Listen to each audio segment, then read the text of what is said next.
A pessoas que sofreram lesões na medula. A polilaminina foi produzida a partir de uma proteína chamada laminina, encontrada na placenta humana e que tem a capacidade de atuar sobre o sistema nervoso. Pacientes tetra e paraplégicos que participaram dos testes acadêmicos se recuperaram parcial ou totalmente da paralisia após terem a substância aplicada diretamente na coluna. A expectativa é de que a Anvisa autorize em até um mês a realização do estudo clínico regulatório desse medicamento. E a gente conversa agora com a cientista responsável por coordenar essa pesquisa, Tatiana Coelho de Sampaio, professora doutora da UFRJ.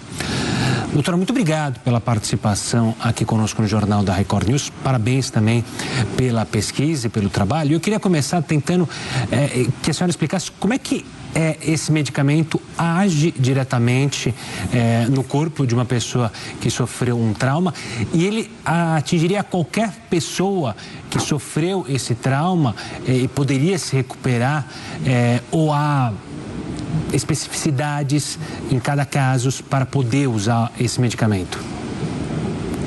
Então, boa noite, obrigada pelo convite. As lesões na medula que são traumáticas, elas são muito variadas, né?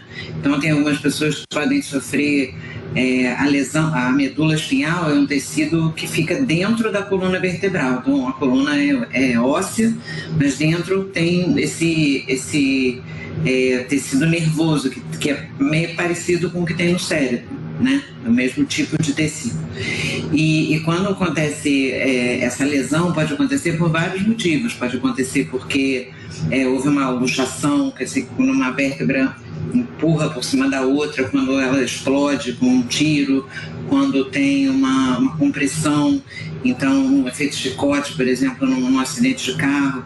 Então os tipos de lesão são muito distintos e a gente não tem não tem um número de casos suficiente para poder apontar se tem em algum tipo de lesão que vai funcionar melhor do que outro. Né?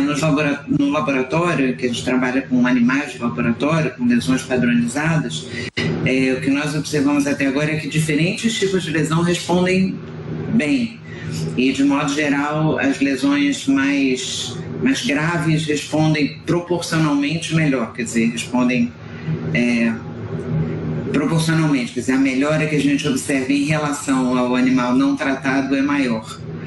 Mas é difícil de dizer, se precisa de uma observação por mais tempo, de mais casos, para a gente poder dizer se tem um caso que funciona melhor do que outro.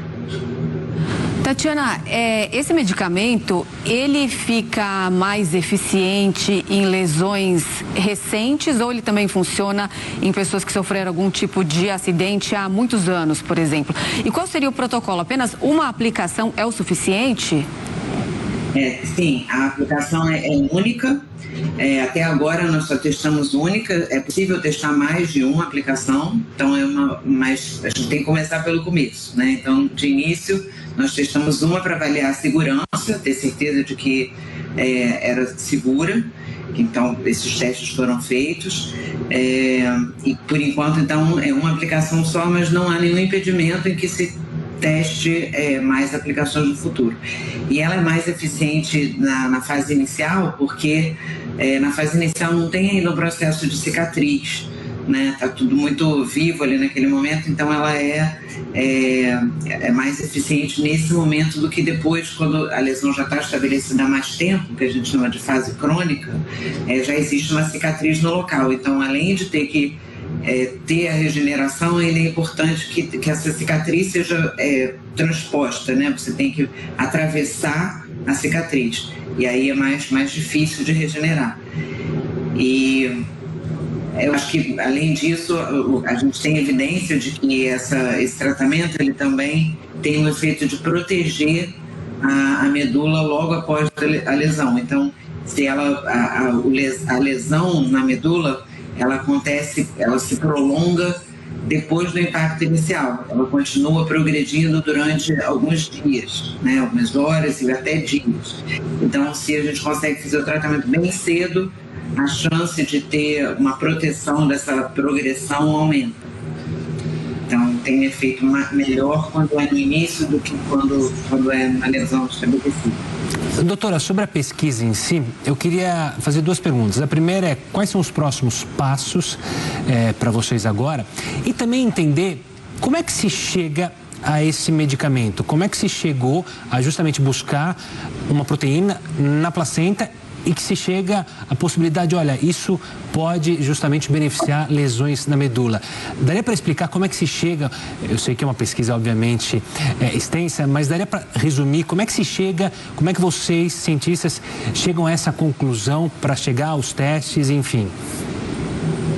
Então, o que nós desenvolvemos no laboratório foi a polilaminina, que é uma forma mais estável e mais eficiente, como se fosse potencializada dessa proteína original que se chama laminina. E a laminina, ela já foi estabelecida há muito tempo, há muitos anos, como uma proteína capaz de estimular o crescimento dos axônios. Então, na lesão da medula, os axônios eles são danificados. Os axônios são esses fios que passam na coluna. Então, no momento da lesão, esses fios são danificados. E já se sabe há mais tempo que a laminina ela é capaz de estimular esse crescimento. Só que quando você tentou usar a laminina diretamente na medula, ela não funcionou. E o que a gente descobriu no laboratório, na verdade, foi uma forma de fazer essa laminina ficar eficiente e capaz de ter esse efeito. Porque ela é mais estável, ela fica mais tempo lá, ela é nessa forma polimerizada que a gente chama, que é mais parecida com o que tem na natureza. Agora, por que da placenta? Na verdade, é por uma questão prática, né? Existe laminina em vários lugares do corpo. Na pele, embaixo da pele toda, no pulmão, no coração, tem em todos os lugares. Só que a placenta é um material que é descartado, humano, né? Então a gente pode extrair da placenta, é muito mais prático do que extrair de um tecido. Enfim, a placenta é um material de descarte, por isso se extrai da placenta. E de que forma essa proteína, ela se difere das células-tronco, que nós sabemos que são também bastante usadas nesses casos? Então, são coisas bem diferentes, né? A célula, ela é como se ela é viva, né? Então ela se divide, ela tem uma vida, ela come, ela libera moléculas, como se fosse um ser vivo, só que pequenininho, que faz parte da gente. Então a gente tem várias células no corpo, cada uma delas é viva. Se você tira a célula do corpo, a gente consegue mantê-la em laboratório, se dividindo, crescendo, andando, ela continua fazendo várias coisas depois que você tira do corpo, porque ela é um mini ser vivo. A laminina é uma proteína, ela não é viva, ela faz parte do corpo, mas ela fica do lado de fora da célula, como se fosse uma estrutura. Então, como se a gente imaginasse a célula, ela é capaz de recompor, de produzir moléculas ali no local, ela tem uma versatilidade maior. A laminina, ela é uma coisa inanimada, vamos dizer assim, ela não tem vida própria, né? Ela é um material biológico, mas que não está vivo. Então, é por isso que ela não tem o efeito, e ela também não é imunogênica, quer dizer, ela não suscita uma reação imune, porque de todo mundo é igual. Então, quando você coloca a laminina de uma pessoa na outra pessoa, a outra pessoa reconhece como própria porque é igual. Tá? Então, é uma coisa... ela não é viva, ela é só uma proteína, uma molécula isolada que a gente não vai usar como uma terapia. É como se fosse, por exemplo, você já ouviu falar de a pessoa toma colágeno, certo? Então, colágeno é uma proteína da mesma natureza da laminina. Então, colágeno, você toma e você não acha que está comendo nada vivo. Não é um material biológico, porque não é vivo. A laminina é mais ou menos da mesma categoria, é uma proteína que fica fora da célula, é uma proteína que tem funções estruturais. Então, colágeno é muito equivalente à laminina. Tá certo.